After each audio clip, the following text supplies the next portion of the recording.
तो good morning दोस्तों।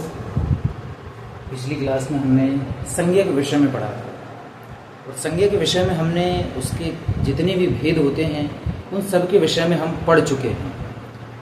भाववाचक संज्ञा बची थी कि भाववाचक संज्ञा का निर्माण कैसे होता है।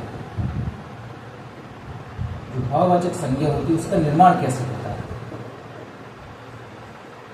तो भाववाचक संज्ञा का मुख्यतः 6 प्रकार से इसका निर्माण होता है। लेकिन परीक्षा की स्थिति से यदि परीक्षा में पूछता है कि भाववाचक संज्ञा का निर्माण कितने प्रकार से होता है तो आपको केवल 5 बताने हैं। इसमें जो 5 है जिसमें जो माइनस हुआ है वो हुआ है ये व्यक्तिवाचक संज्ञा है। इसको हम परीक्षा की भाषा में अलग रखते हैं। पहले हम पूरे 6 की बात करेंगे, इसके बाद हम 5 बताएंगे। तो सबसे पहले निर्माण होता है व्यक्तिवाचक संज्ञा से और परीक्षा की स्थिति से आपको इसको ही अवॉइड करना है। व्यक्तिवाचक संज्ञा से निर्माण होता है, जैसे मैंने कहा राम, ये एक व्यक्तिवाचक संज्ञा है और ये भाव क्या बनेगा इससे, रामत्व। भाई उसके अंदर रामत्व है, राम के तत्व हैं, राम के गुण हैं उसके अंदर। ये भाववाचक संज्ञा है और ये व्यक्तिवाचक संज्ञा है। जैसे मैंने कहा भारत, ये एक व्यक्तिवाचक संज्ञा है और यहीं पर मैंने कह दी भारतीयता, तो ये भाववाचक संज्ञा है। तो सबसे पहले तो भाववाचक संज्ञा के निर्माण व्यक्तिवाचक संज्ञा से होता है और परीक्षा की स्थिति से हमें इसको ही अवॉइड करना है, इसको काउंट नहीं करना है, ये बात ध्यान में रखना है, लेकिन पढ़ना आवश्यक है। दूसरे नंबर पर हम बात करते हैं जातिवाचक संज्ञा। जातिवाचक संज्ञा से भी भाववाचक संज्ञाओं का निर्माण होता है। जैसे मैंने कहा लड़का, जैसे मैंने कहा राष्ट्र, जैसे मैंने कहा बच्चा, जैसे मैंने कहा बूढ़ा, ये सब जातिवाचक संज्ञाएं हैं। सब जातिवाचक संज्ञाएं हैं। इनसे भाववाचक संज्ञा का निर्माण होगा। लड़का से बनेगा लड़कपन। अब ये लड़कपन तो एक भाव है। राष्ट्र से बनेगा राष्ट्रीयता, ये भी एक भाव है। बच्चा से बनेगा बचपन, ये भी एक भाव है। बूढ़ा से बनेगा बुढ़ापा। तो ये भाववाचक संज्ञा का जातिवाचक संज्ञा से किस प्रकार से इसका निर्माण होता है ये हमने देखा।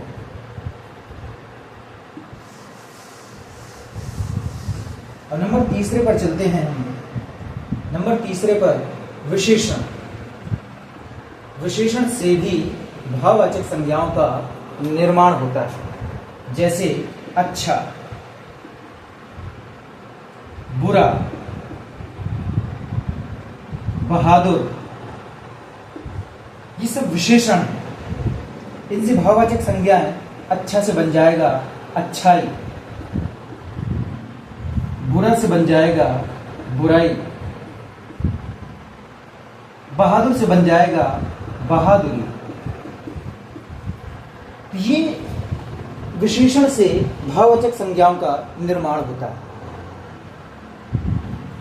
दूसरी चीज मैं यहीं पर क्लियर करना चाहूंगा कि विशेषण और भाववाचक संज्ञा में लोग ज्यादातर कंफ्यूज होते हैं। तो ये हम डाउट अभी क्लियर कर देते हैं। तो जो विशेषण और भाववाचक संज्ञा में जो अंतर होता है, तो ये ध्यान रखना है कि विशेषण के जस्ट आफ्टर संज्ञा शब्द जरूर होगा। विशेषण के जस्ट बाद में संज्ञा शब्द जरूर होगा, या फिर जो विशेषण है वो किसी न किसी संज्ञा शब्द के लिए ही आएगा। और भाववाचक संज्ञा में यह तो खुद ही संज्ञा है, इसीलिए इसके बाद में कोई संज्ञा का औचित्य नहीं बनता। जैसे अच्छा, अब अच्छा के बाद हम कुछ भी लगाएंगे तो संज्ञा लगाएंगे। अच्छा लड़का, अच्छा देश, अच्छी लड़की, सब हम विशेषण के बाद में हम संज्ञा शब्द जरूर यूज करते हैं। लेकिन जैसे भाववाचक संज्ञा करेंगे तो ये संज्ञा के लिए नहीं आएगा। जैसे राम के अंदर अच्छाई, राम के अंदर अच्छाई है। तो ये राम के अंदर का गुण है, उसकी विशेषता है, उसका विशेषण है। इसीलिए जो विशेषण होते हैं और जो भाववाचक संज्ञा होते हैं, इनमें जब भी हमें विशेषण की पहचान करनी होगी तो हम उसके बाद में संज्ञा शब्द को हम रख करके देखेंगे। अगर संज्ञा शब्द उसमें फिट हो रहा है तो हम समझ जाएंगे कि वो विशेषण है, और संज्ञा शब्द यदि फिट नहीं हो रहा है तो वो भाववाचक संज्ञा है। जैसे मैं कहूँ कि अच्छाई राम, क्या सही है? मैं कहूँ अच्छाई घर, गलत है। यही पर अगर मैं कहूँ अच्छा राम, अच्छा घर, अच्छा लड़का, अच्छा देश, बुरा देश, है ना, बहादुर लड़का, लंबा लड़का, छोटा लड़का, बड़ी स्क्रीन, तो ये सब क्या है, इनके बाद में संज्ञा शब्द हम फिट कर सकते हैं, और भाववाचक संज्ञा में हम संज्ञा शब्द नहीं लगा सकते क्योंकि वो खुद भी संज्ञा है। ठीक है, ये चीज ध्यान रखनी है।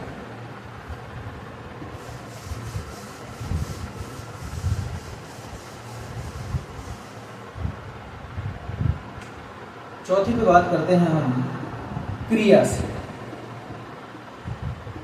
क्रिया से भी भाववाचक संज्ञाओं का निर्माण होता है। जैसे मैंने कहा दौड़ना, जैसे मैंने कहा खेलना, इनसे बनेगा, दौड़ से बनेगा, दौड़ बन जाएगा, खेल बन जाएगा। ये भाव है भाई, मुझे खेलने का मन करता है तो खेलना, जब मैं अगर उसमें एक्टिविटी करूंगा तो वो प्ले है, वो क्रिया है, लेकिन जो मेरे अंदर भाव आ रहा है खेलने का, वो भाववाचक संज्ञा है।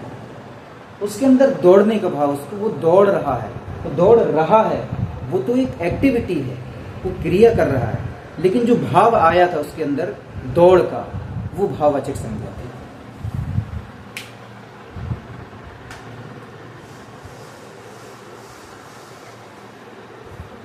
अगला देखते हैं हम 5वें नंबर पर सर्वनाम से।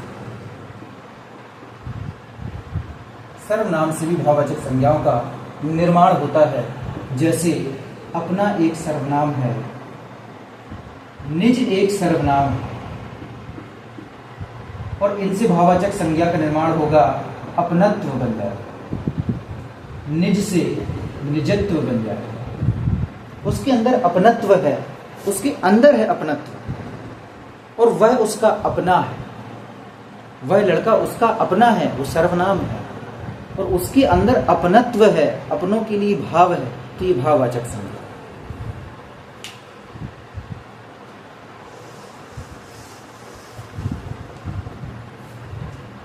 अब अगला बात करते हैं 6वें पर अव्यय शब्दों से।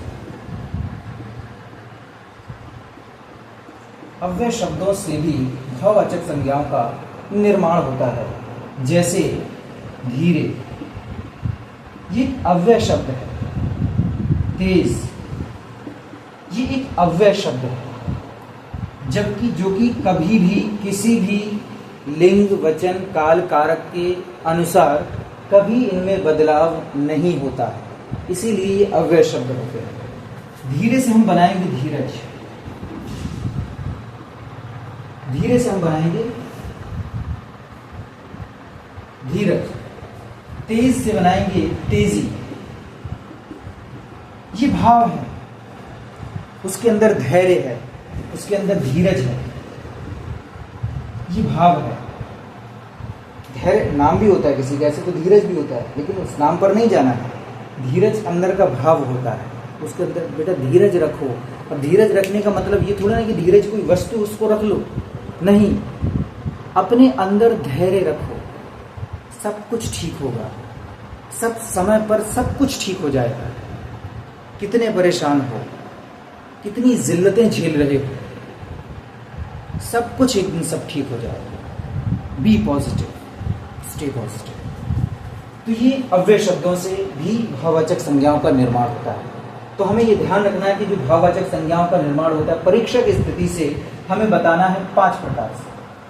हमें बताना है जातिवाचक संज्ञा, व्यक्तिवाचक संज्ञा को अवॉइड कर देना है। जातिवाचक संज्ञा, विशेषण, क्रिया, सर्वनाम और अव्यय शब्द।